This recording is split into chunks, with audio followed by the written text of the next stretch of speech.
Independent ডিজিটালে আপনাদের স্বাগত জানাচ্ছি। আমি আশিক হোসেন। আমাদের সাথে আজকে আলোচনা করতে যুক্ত হয়েছেন ইন্ডিপেন্ডেন্ট টেলিভিশনের বিশেষ প্রতিনিধি জাহানারা পারভীন।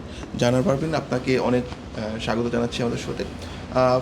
পারভীন, প্রথমে আপনার কাছে যেটা জানতে চাই যে আপনি জানেন যে ত্রয়োদশ সংসদ নির্বাচনে 2/3 আসনে সংখ্যাগরিষ্ঠতা অর্জন করে ইতিমধ্যেই বিএনপি সরকার গঠনের পথে রয়েছে। সরকারের পক্ষ থেকে যেটা জানানো হয়েছে তা আগামী কয়েকদিনের মধ্যে হয়তো নতুন মন্ত্রিসভা শপথ নেবেন। তো সেই ক্ষেত্রে বেশ কয়েকটি প্রশ্ন কিন্তু ঘুরে ফিরে আসছে যে বিএনপি কি এখন পর্যন্ত ঠিক করেছে তারা তাদের এই নতুন মন্ত্রিসভায় কাদেরকে রাখছেন, বা কোন কোন বিবেচনায় এই মন্ত্রিসভায় স্থান দেওয়া হতে পারে, এমন কোনো ধারণা কি আপনি পেয়েছেন কিনা? যেটা জয়ের পরেই কিন্তু এক ধরনের আলোচনা শুরু হয়েছে। এখন তো মন্ত্রিসভা গঠন বা সরকারের শপথ নেওয়ার বিষয়গুলো চলে এসছে। গতকাল আমি গুলশান অফিসে ছিলাম প্রায় সারাদিন। সেখানে তারেক রহমান সিনিয়র নেতাদের সঙ্গে বৈঠক করেছেন, বিশেষ করে স্থায়ী কমিটির সদস্য যারা রয়েছেন, সালাউদ্দিন আহমেদ মহাসচিব, বিএনপি মহাসচিব মির্জা ফখরুল ইসলাম আলমগীর ছিলেন, আমির খসরু মাহমুদ চৌধুরী, ডক্টর খন্দকার মোশাররফ হোসেন, মির্জা আব্বাস এবং বয়সী মানে অ্যাক্টিভ যারা সিনিয়র। তো সেখানে কিন্তু এটা নিয়ে আলোচনা হয়েছে। আর 20 বছর পর বিএনপি সরকার গঠন করতে যাচ্ছে এবং এই মাঝখানের 17 বছর তাদের জন্য ছিল খুব খুব বিপর্যয়ের সময়, দুঃসময় যে বলতে পারি আমরা। এবং আপনারা জানেন, আমরা সবাই জানি, মামলা হামলা নিপীড়ন এক ধরনের তাদের জন্য দুর্বিষহ একটা সময় ছিল। তো এই যে এত বছরে কিন্তু অনেক নেতাকর্মী তৈরি হয়েছে, যতই তারা আন্দোলনের মধ্যে থাকুক, একটি বড় সময় 17 বছর।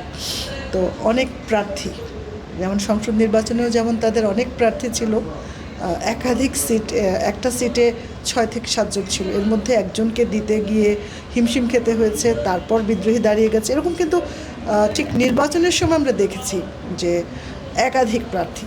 তো এখন তো সরকার গঠনের সময় এখানেও কিন্তু ব্যাপারটা কাছাকাছি, যে ঠিক একাধিক মানুষ আছেন যোগ্য, কারণ এই 17 বছরে অনেক জায়গা খালি হয়েছে, সিনিয়র অনেকে মারা গেছেন, আবার তরুণ অনেক তৈরি হয়েছে। আবার কিন্তু আমরা যদি দেখি যে এই তার যে এই যে নতুন যে মন্ত্রিসভাটা গঠন হতে যাচ্ছে বিএনপির, সেখানে আমরা দেখেছি যে বিএনপিতে কিন্তু অনেক সিনিয়র নেতারা আছেন যারা এর আগেও বেগম খালেদা জিয়ার সরকারের মন্ত্রীর দায়িত্ব পালন করেছেন। তো তাদের ক্ষেত্রেও কি তাদেরকে কি কোনো ধরনের অগ্রাধিকার দেওয়া হবে কিনা? আমি যেটা বুঝতে পারছি যে যারা এর আগে বিএনপির সরকারে ছিলেন 91 থেকে 96 কিংবা পরের যে টার্ম 2001 থেকে 6, তারা থাকছেন। ধরুন, স্বাস্থ্যমন্ত্রী ছিলেন ডক্টর খন্দকার মোশাররফ হোসেন, তিনি স্বরাষ্ট্রমন্ত্রীও ছিলেন কিছুদিনের জন্য, আমির খসরু মাহমুদ চৌধুরী বাণিজ্য মন্ত্রী ছিলেন, মির্জা ফখরুল ইসলাম তিনিও প্রতিমন্ত্রী ছিলেন প্রথম টাইমে, তো মঈন খান ছিলেন, ডক্টর মঈন খান। তো এই যে সিনিয়র যারা, মির্জা আব্বাসও ছিলেন, যারা মন্ত্রী ছিলেন তারা মোটামুটি থাকছেন। যারা এখন সক্ষম, ব্যারিস্টার জমিরুদ্দিন সরকার কিন্তু এখন আর অ্যাক্টিভ নেই, মন্ত্রী যারা ছিলেন তারা থাকছেন, কারণ তাদের অভিজ্ঞতা কাজে লাগবে নতুন। আর পাশাপাশি যারা উঠে এসছেন, যেমন আমি সালাউদ্দিন আহমেদের কথা যদি বলি, তিনি স্থায়ী কমিটিতে এসছেন, নতুন কিন্তু স্থায়ী কমিটিতে খুব বেশি সময় না, কিন্তু তিনি হচ্ছেন, সম্ভবত তিনি জনপ্রশাসন মন্ত্রণালয়ের দায়িত্ব পাবেন। পাশাপাশি আরও অনেকে কিন্তু দায়িত্ব পাচ্ছেন। এবং আরেকটি বিষয় যে টেকনোকট কোটায় অনেকে দায়িত্ব পাবেন, যেমন নজরুল ইসলাম খান, তিনি নির্বাচন পরিচালনা কমিটির প্রধান ছিলেন, তিনি নির্বাচন করেননি। আবার রুহুল কবির রিজভীও তো নির্বাচন করেননি। সেলিমা রহমান স্থায়ী কমিটির সদস্য, তিনি নির্বাচন করেননি। এই 3 জনকে টেকনোকট কোটায় রাখা হবে। পাশাপাশি যেমন আমিনুল ইসলাম, তিনি পাশ করেননি, কিন্তু তিনি একজন যোগ্য, তিনি হয়তো ক্রীড়া মন্ত্রণালয় বা ক্রীড়ার দায়িত্বে, কারণ তিনি নিজে একজন ফুটবলার। আর পাশাপাশি জোটে যারা অনেক বছর ধরে বিএনপির সঙ্গে আন্দোলনে ছিল, মাঠে রাজপথে যারা, এই যে বিএনপি যে অ্যালায়েন্সগুলা, তাদের মধ্য থেকে যেমন মাহমুদুর রহমান মান্না, জুনায়েদ সাকি, তারপর আন্দালি পার্থ, নুরুল হক নুরু, এরকম কয়েকজন তারা চলে আসবেন।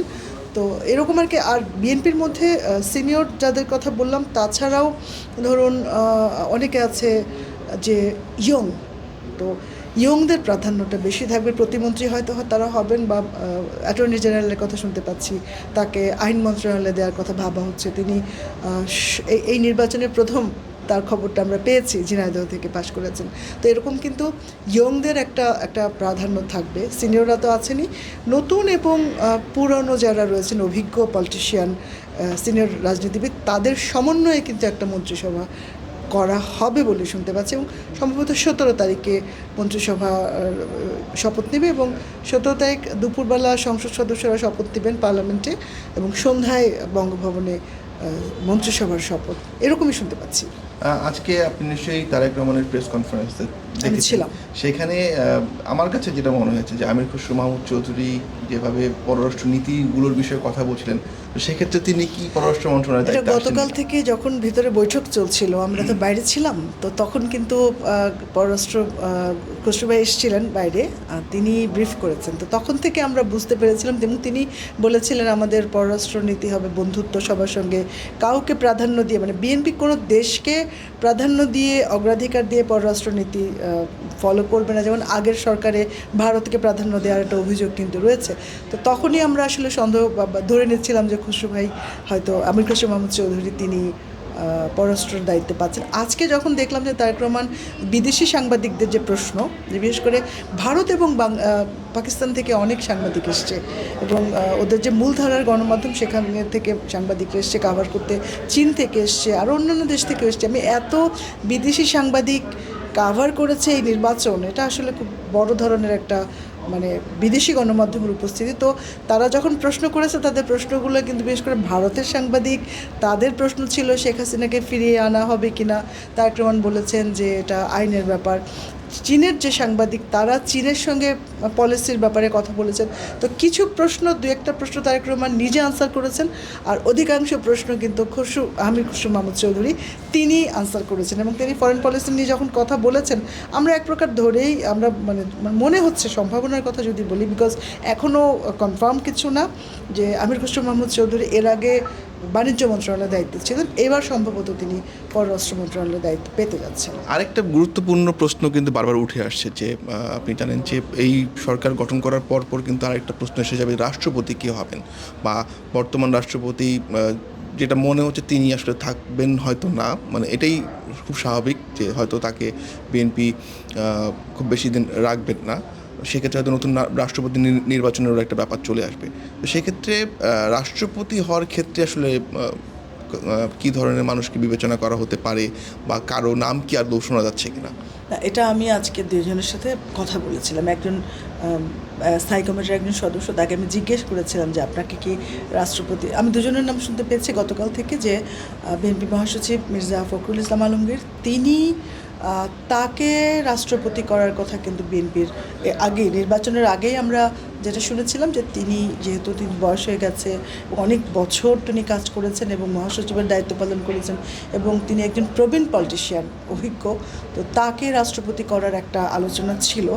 এখন মঈন খানের নামও আমরা শুনতে পাচ্ছি যে মির্জা ফখরুল ইসলাম আলমগীরকে স্থানীয় সরকার মন্ত্রণালয় দিয়ে তাকে হয়তো দেয়া হতে পারে। আসলে আমি জানি না, মানে যেহেতু এখনও আরও 17 তারিখে তো আমরা জানতে পারবো যে ক্যাবিনেটের ব্যাপার, দুইজনের নামই শুনতে পাচ্ছি যে হয় মির্জা ফখরুল বিএনপি মহাসচিব অথবা ডক্টর মঈন খান, এই দুজনের মধ্যে থেকে একজন রাষ্ট্রপতি হতে পারেন এমন আলোচনা কিন্তু রয়েছে।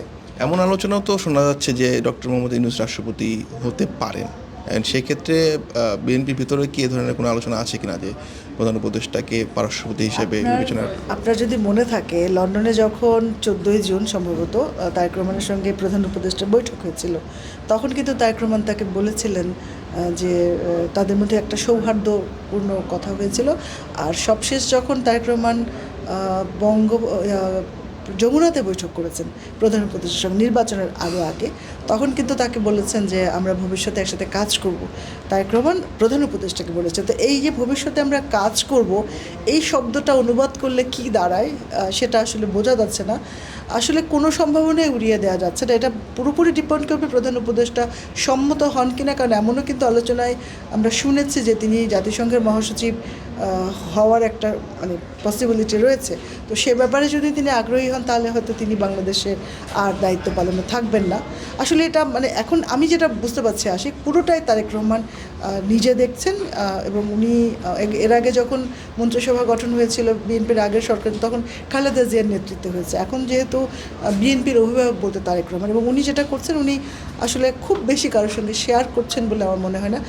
খুব সেন্সিটিভ বিষয় এবং যেহেতু দলের খুব গুরুত্বপূর্ণ সিদ্ধান্ত এবং দেশ গঠনের ব্যাপার, কোন মন্ত্রণালয় কাকে দিলে ঠিকভাবে চালাতে পারবেন। দেশের যেহেতু উনি বারবার বলছেন রাষ্ট্র পুনর্গঠনের কথা বলছেন, তো এই পুনর্গঠনের ঠিক মানুষটিকে ঠিক জায়গায় দেয়া, কারণ এই যে এতগুলা বছরে তারা কিন্তু অপোজিশনে ছিলেন এবং এবার মন্ত্রিসভা যেটা গঠন হবে অধিকাংশই কিন্তু সিনিয়র যারা আছেন তারা ছাড়া সবাই অধিকাংশই কিন্তু একটা নতুন অংশ আনবে। তো তারা আন্দোলনের মাঠে নেতৃত্বে তাদের যে অবস্থান সেটা তো তারেক রহমান জানেন, কিন্তু গভর্নমেন্ট হিসেবে বা মন্ত্রী হিসেবে তাদের অবদান দুটো কিন্তু, প্রশাসক আর নেতা কিন্তু এক না।